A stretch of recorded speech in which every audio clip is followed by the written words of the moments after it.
My freshman year, I don't play a lick. And before I knew it, I lost my mindset again. I began to recalibrate. You know, everybody doesn't play in the NBA. I'll graduate in 4 years. You know what? I just go get a good job. It's okay. It's okay. And the end of my freshman year, my daddy called me on the phone. He asked me a question. He said, son, you're not playing. Why not? Politics, Dad.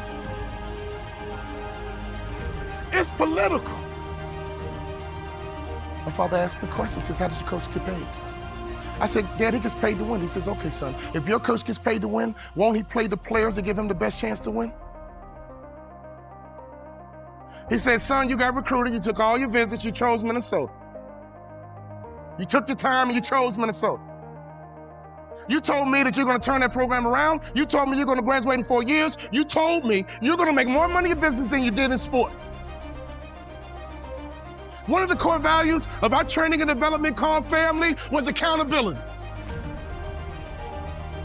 That was a core value of that training and development organization called the Bond Family, accountability. He said, so go back and do what you said you're gonna do. My father reminded me of what I said I was gonna do. I went back to my coach's office. I said, Coach, what do I need to do to play in the NBA? He looked confused. This is what I told him. I'm gonna become somebody different. What do I need to do to play in the NBA? I'm taking this thing to the next level. We about to rise up. So for you to be passionate, your logic and your emotions need to be intertwined. See, some of you guys have the intellect and some of you guys have the passion, but you have to have both to be successful in this business. Sharks are hunters and predators. They never stop swimming. In fact, if a shark stops swimming, it will die. If a shark goes backwards, it will die.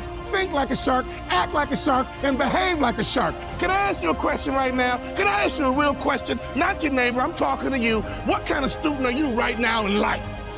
You're in charge of your promotion. If you do 5 million and want to get to 10, you're in charge. In order for you to rise up, you better take your game to the next level. Your mindset needs to go to the next level. Your information needs to go to the next level. Your relationships need to go to the next level. Take your money and get information and access, and you will get good habits and good rituals, and you will go to the next level. Coach, what do I need to do to play in the NBA? He said, you can't run, you can't jump, you can't dribble, you can't shoot, and you can't rebound, son.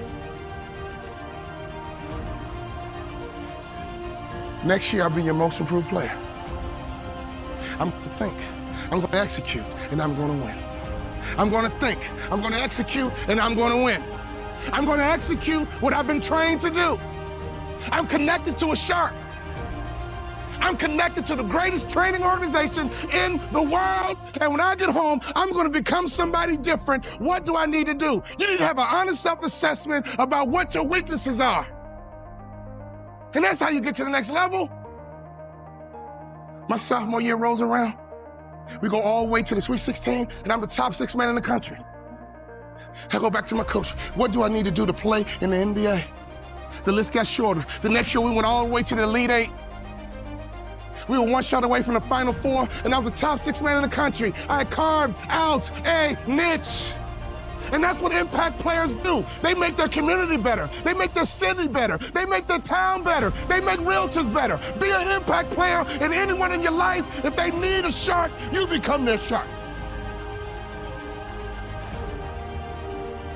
All I had to do was have 1 good year, and I walked right into the NBA. My senior year, everything lines up. But the first game of my senior year, I break my foot. I come back in 6 weeks and I break my foot a second time. In my mind, my college career was over and my NBA dreams were dead. I averaged 7 points a game. I got offered a $75,000 job because one of our season ticket holders liked me. Right before I took the job, my daddy called me on the phone. He would always ask the right questions at the right time. He said, you had a tough year, son, what's next? I said, Daddy, I'm gonna be a hospital administrator, $75,000 job. He said, not bad, son, but can I ask you a question? Do you believe you're an NBA player?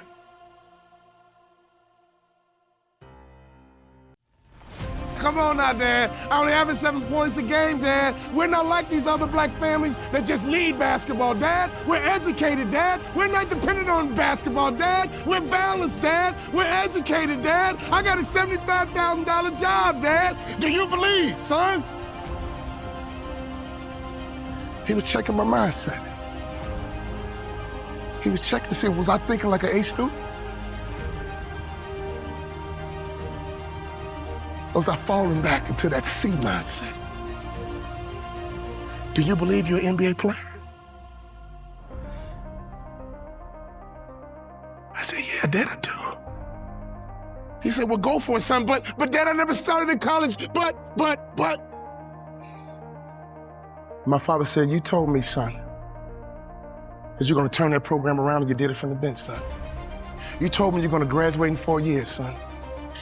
The average student graduates in 5. I'm proud of you. But you told me that you're gonna play in the NBA. And you told me you're gonna make more money in business than you did in sports. Do you believe you're an NBA ball player?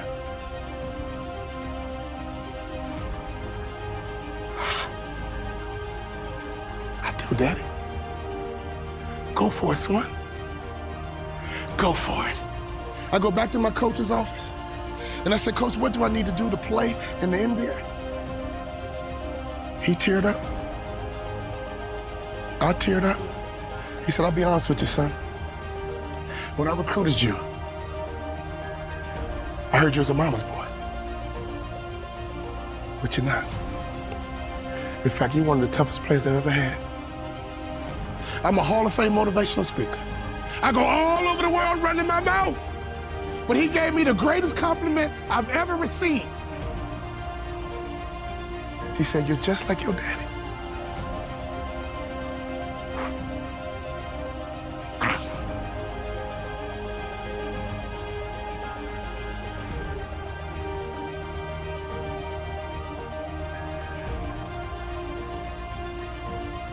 My daddy was a shark, and I was a suckerfish.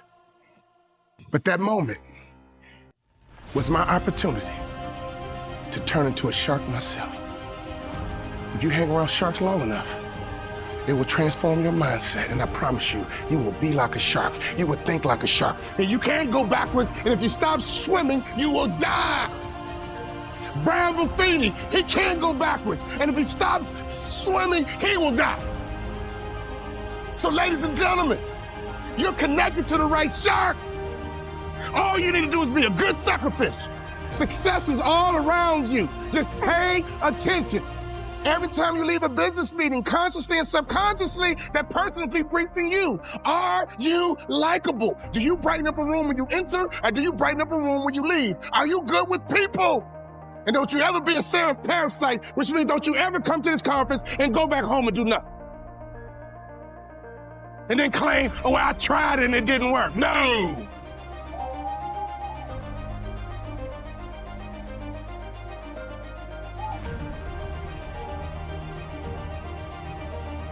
My college basketball coach said, son, I think you should be a motivational speaker. I said, Coach, I can talk the rest of my life. What do I need to do to play in the NBA? He said, if you do these two things, you'll play in the NBA. You gotta better shoot the three-point shot with range. And you gotta lose about 15 pounds because you don't pass the eyeball test. When I talk about the eyeball test, I'm not talking about you, I'm talking about me. He says the NBA thinks you're a football player trying to play basketball. You gotta lose weight to change the perception. I lost 15 pounds, and I became the first ever undrafted rookie free agent in the history of the NBA to start opening night.